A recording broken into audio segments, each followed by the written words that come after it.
आपका स्वागत है। हम टेक्निकल एनालिसिस की सीरीज़ को कैरी ऑन कर रहे हैं और आज की वीडियो में हम सीखेंगे फिबोनाची रिट्रेसमेंट्स और एलियट वेब थ्योरी क्या होती है और इसका रियल लाइफ में कैसे इम्प्लीमेंटेशन होता है।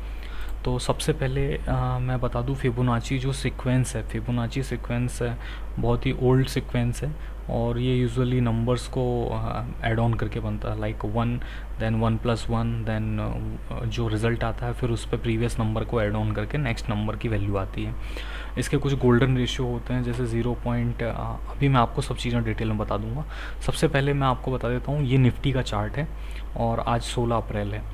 निफ्टी का चार्ट ये जो मैं कैलकुलेट कर रहा हूँ ये 12 अप्रैल 2021 से कैलकुलेट कर रहा हूँ। ये मैंने 15 मिनट का चार्ट यूज़ किया है और ये जो टर्मिनल है ये ट्रेडिंग व्यू का टर्मिनल है, ठीक है।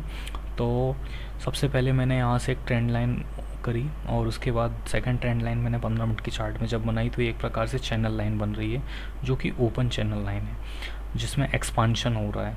अब यहाँ पे एलियट वेब थ्योरी कैसे काम कर रही है, यहाँ पे एलियट वेब थ्योरी कुछ इस तरीके से काम कर रही है।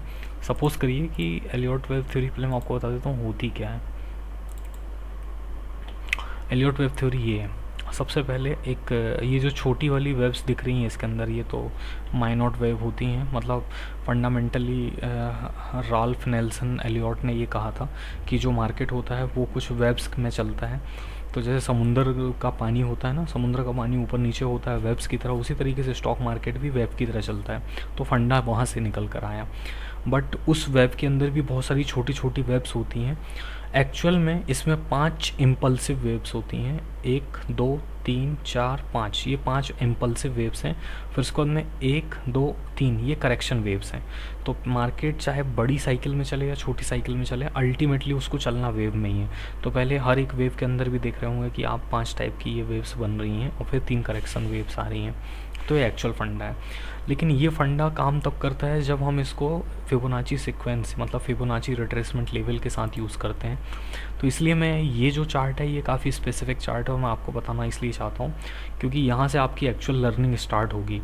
सिंपल फंडा ये है कि कोई भी इंडिकेटर मार्केट में परफेक्ट काम नहीं करता है, और अगर करता भी है तो वो कुछ समय के लिए करता है, क्योंकि मार्केट हमेशा डिफरेंट ट्रेंड्स में चलता है।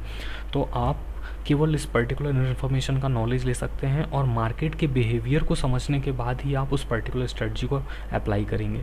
चाहे आपको एलियट वेव की कितनी भी परफेक्ट वेव्स मिल जाएं, बट उसके बाद भी कभी भी आप एक सिंगल इंडिकेटर या किसी सिंगल ऑसिलेटर का यूज़ करके आप कभी ट्रेड नहीं करेंगे। सबसे पहले आपके पास में आपका एक सिस्टम होना चाहिए जहाँ पर रिस्क रिवॉर्ड रेशियो हो, उसके साथ में आपके पास में इम्प्लीमेंटेशन की स्ट्रेटजी हो, और तीसरा जो होता है आपके रिलायबल टेक्निकल इंडिकेटर्स जिन पे आप हमेशा ट्रस्ट करते हैं और वो पर्टिकुलर स्क्रिप्ट पर वर्क करते हैं। ये समय के साथ आएगा, जैसे जैसे आप स्टडी करोगे, समझोगे कि इंडिकेटर काम कैसे करते हैं और उनको पर्टिकुलर स्क्रिप्ट्स में आप यूज़ करोगे, तभी आप सीख पाओगे कि कैसे हम इनको रियल लाइफ में इम्प्लीमेंट करेंगे। तो ये जो है ये चार्ट निफ्टी का है। अब एलियट के कुछ बेसिक फंडामेंटल्स हैं, उन फंडामेंटल को समझते हैं। सबसे पहले wave 2 never retraces more than 100% of wave 1। Retracement का मतलब ऊपर से नीचे की तरफ गिरना रिट्रेसमेंट कहलाता है। तो सपोज़ करिए ये वेव 1 है, तो वेव 1 वेव 2 को कभी भी, मतलब वेव 1 जो है, वेव 2 जो है वेव 1 को पूरा 100% रिट्रेस नहीं करता है। तो इसने देखिएगा ये 100% रिट्रेस करना मतलब इस लेवल पे फिर से आना, इस लेवल पे ना आके थोड़ा कम लेवल पे आया, जिसको कह रहे हैं 14,300 के अप्रॉक्स पे ये आया, ठीक है। उसके बाद दूसरा है wave 4 retraces more than 100% of wave 3। Wave 4 तो first, second, third and fourth. तो इनका कहना ये है कि जो वेव 3 है, वेव 3, अब हम चाहे वेव 3 इसको मान लें या वेव 3 इसको मान लें, क्योंकि यहाँ पे जो साइकिल काफ़ी कंफ्यूजिंग है, लेकिन इनके हिसाब से जो इनका कहना है वो ये है कि वेव 4 हमेशा मतलब 3 वेव थर्ड को 100% ट्रेस कर देती है, उससे ज़्यादा करती है। फिर तीसरा पॉइंट है कि wave 3 always goes beyond the end of the wave 1, मतलब कि जो वेव 3 है फर्स्ट, सेकंड, थर्ड, तो वेव 3 जो है इस वाले लेवल के ऊपर ही क्लोज होगी, और हम बिल्कुल देख रहे हैं कि ये वेव यहाँ पर ऊपर तक आई है, ठीक है। उसके बाद में wave 3 is never the shortest one, मतलब कि ये टोटल 5 वेव जो हैं 1 2 3 4 5, इनमें वेव 3 जो होगी वो छोटी तो नहीं होगी, सबसे छोटी नहीं हो सकती है, ठीक है। और फोर्थ है wave 4 is not in wave 1 area, मतलब कि वेव 4 जो है ये वाली इसके अंदर पे नहीं आती है, तो हम देखें तो अभी एक्चुअल में यहाँ पे ब्रेक कर रही है, ये परफेक्ट एलियट नहीं दिखा रहा है, बट हाँ हम एक अंडरस्टैंडिंग के लिए समझ सकते हैं कि मार्केट हमेशा एक रिदम में चल रहा है। अब चूंकि इसने यहाँ पे लो बनाया और उसके बाद में रिट्रेसमेंट किया, अब हम इसको रिट्रेसमेंट में कैसे यूज़ करेंगे। सबसे पहले मैं आपको बता देता हूँ रिट्रेसमेंट के लेवल। तो मैं ये लेवल, ये कैंडल और सॉरी ये ट्रेंड लाइन मैंने हटा दिया, यहाँ पे जाता हूँ, यहाँ पे मैं फिबोनाची रिट्रेसमेंट का लेवल लगाता हूँ। तो फिबोनाची का रिट्रेसमेंट का लगाने का जो फंडा होता है वो कुछ इस तरीके से होता है। जब हम बॉटम देख चुके हैं तो अब हमको ये जानना है कि मुझे ये बॉटम पता है, तो अब मार्केट कितना बाउंस ऊपर करेगा इसके नज़रिए से। तो ये यहाँ से नीचे मार्केट आया, अब बाउंस कितना करेगा उसके लिए हम रिट्रेसमेंट लेवल हमेशा ऊपर से लगाते हैं। तो ये मैंने लिया, उसके बाद मैं नीचे की तरफ आया और यहाँ पे मैंने रिट्रेसमेंट लगाया। मैंने ऊपर से नीचे की तरफ लगाया क्योंकि अब मुझे क्या करना है, मार्केट का बॉटम मुझे पता चल गया, तो मुझे देखना है कि बाउंस कितना करता है। अभी का जो सिचुएशन है, जो आज की क्लोजिंग आई है मार्केट की, आप देखेंगे यहाँ से मार्केट बॉटम लेने के बाद तो बाउंस किया, जो थर्ड वेव थी वो 0.382% पे बाउंस बैक करी, और जो वेव फाइनल वेव थी, अगर मैं इसको बोलूँ कि ये वेव 5 है, तो वेव 5 की जो क्लोजिंग आई है उसने टच तो एग्जैक्ट 0.618% किया है। तो ये बहुत अच्छी स्टडी होती है। यहाँ पे हम जब यहाँ पे ट्रेड करते हैं तो हम हमेशा ये देखते हैं हमारा स्टॉप लॉस बहुत छोटा बनता है।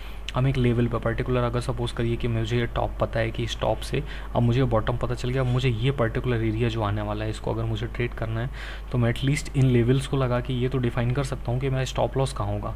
अगर सपोज़ करिए कि मैं यहाँ पे ट्रेड लेता हूँ इस पे कि अब ये बाय करने वाला है, तो यहाँ पे बाइंग लेने के बाद में मैं इसके नीचे का यहाँ का लेवल का एसएल मेंटेन करूँगा, उसके बाद मैं बाइंग पे बैठा रहूँगा। अगर सच में मैंने ये ट्रेड किया होता तो मैं ऑब्वियसली अभी तक प्रॉफिट पे होता, ठीक है। उसके बाद में अब सपोज़ करिए कि यहाँ पे ये दो छोटे छोटे टॉप दिख रहे हैं और मैं मानता हूँ कि वेव 4 है, हल्का अगर ये करेक्शन भी लेगी तो एटलीस्ट इसका 50% पे रिट्रेस करेगी, तो मैं इस लेवल के ऊपर का यहाँ का मैं एसएल मेंटेन करके इसको शॉर्ट कर दूँगा। तो ये बहुत अच्छा लेवल होता है जिसमें ट्रेड करने की एक स्ट्रेटजी बनती है, ठीक है। अब मैं ये जो था ये रिट्रेसमेंट लेवल थे, अब मैं आपको एक्सटेंशन लेवल दिखाना चाहता हूँ। फिबोनाची का एक्सटेंशन ट्रेंड बेस्ड होता है, ये ट्रेंड को कैलकुलेट करने के बाद ही इसका एक्सटेंशन बनता है। तो सपोज़ करिए मैंने इसको लिया यहाँ से, ये मैंने फर्स्ट वेव पे उसको उठाया और डाउन का मैंने कंफर्मेशन ले लिया यहाँ का नीचे का। आप फिर से देखेंगे कि इसकी जो क्लोजिंग आई है वो 1.618% के आसपास आई है, मतलब यहाँ पे भी फिबोनाची परसेंट जो है वो काम कर रहा है। तो दिस इज़ द स्ट्रेटजी, इस तरीके की स्ट्रेटजीज़ में काम किया जाता है क्योंकि यहाँ पे ये बहुत ज़्यादा श्योरिटी देती हैं, और चूँकि ये यूनिवर्सल लेवल होते हैं, इसको गोल्डन रेशियो बोलते हैं, 0.61 को गोल्डन रेशियो बोलते हैं। और आप देखेंगे कि यहाँ पे जो क्लोजिंग ही दिख रही है वो एग्जैक्टली एक रेलेवेंट प्राइस के पास में आ रही है। So this is the grip. अगर कभी भी आपको कोई ऐसा सिस्टम डेवलप करना है जहाँ पे आप श्योरिटी के साथ ट्रेडिंग करें, तो आपके पास पूरे मंथ में 22 वर्किंग डेज़ हो रहे हैं, तो वहाँ पे आप 20 के 22 डेज़ आप कुछ 20 से 25 स्टॉक्स को फिल्टर करके उनमें अपनी स्टडीज़ करें और ये फ़िल्टर लगाएं। एलियट का फंडा ये है कि वो हमको ये बताता है कि वेव में फ़्लो किस तरीके से चलने वाला है। मगर जैसे हाई टाइड्स होते हैं, लो टाइड्स होते हैं ना समुंदर में, उसी तरीके से स्टॉक मार्केट में भी टाइड्स होते हैं। तो ये टाइड्स का फ़्लो हमें पता चल जाता है और फिबोनाची रिट्रेसमेंट लेवल से हम उसका कंफर्मेशन ले लेते हैं। तो इस तरीके से ट्रेड करते हैं। और भी इंटरेस्टिंग वीडियो देखने के लिए इस चैनल को सब्सक्राइब करिए, अपने दोस्तों को बताइए, और नेक्स्ट सीरीज़ में फिर हम देखते हैं कुछ नया और सीखेंगे। Thank you so much.